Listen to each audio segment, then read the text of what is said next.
Hello guys welcome to my mini blog. मेरो mini ब्लगमा सबलाई स्वागत छ। सबभन्दा पहिला त सबलाई मनबाटै नमस्कार। यो चाहिँ हामी बिहान बिहानै रेस्टुरेन्टमा आएर हाम्रो म्यानेजर पनि आइसकेको छ। यो चाहिँ हाम्रो म्यानेजर धुपबत्तीहरू बालिरहेछ बिहान बिहानै मन्दिरमा र बाहिर किचनतिरको लागि।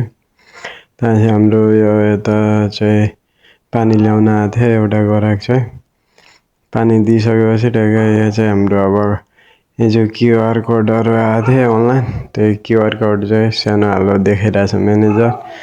यो चाहिँ हाम्रो साफसफाइ भएर ठ्याक्क भित्ता पोछा सोचा गरेर बाहिर हाम्रो यो मोमोको तयारी भइरहेछ। अब चाहिँ मोमो बनाइसकेपछि हाम्रो यो चाहिँ एउटा पिज्जा बनाएर ठ्याक्कै यो चाहिँ हाम्रो पिज्जा चाहिँ 400 को पिज्जा गएको थियो। त्यहाँपछि हल्का अब दिउँसो यताउता गरेर त्यहाँपछि यो चाहिँ हाम्रो अब पप्पु भाइको दोकान हो।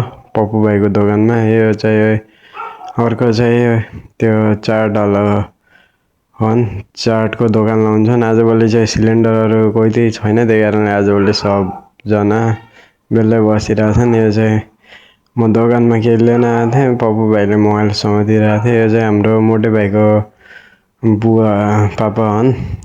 ठ्याक्क यो चाहिँ हाम्रो रेस्टुरेन्ट। यो चाहिँ हाम्रो बेलुकापट्टिको टाइम ल म्यानेजरहरू। यो हाम्रो अर्को मोटे भाइ मार्केट हल। यो हाम्रो अर्को भाइ हो। यता चाहिँ ठ्याक्क लगाएछ। आजको लागि यति, बाई बाई। सबले लाइक सेयर गरिदिनु है सबलाई।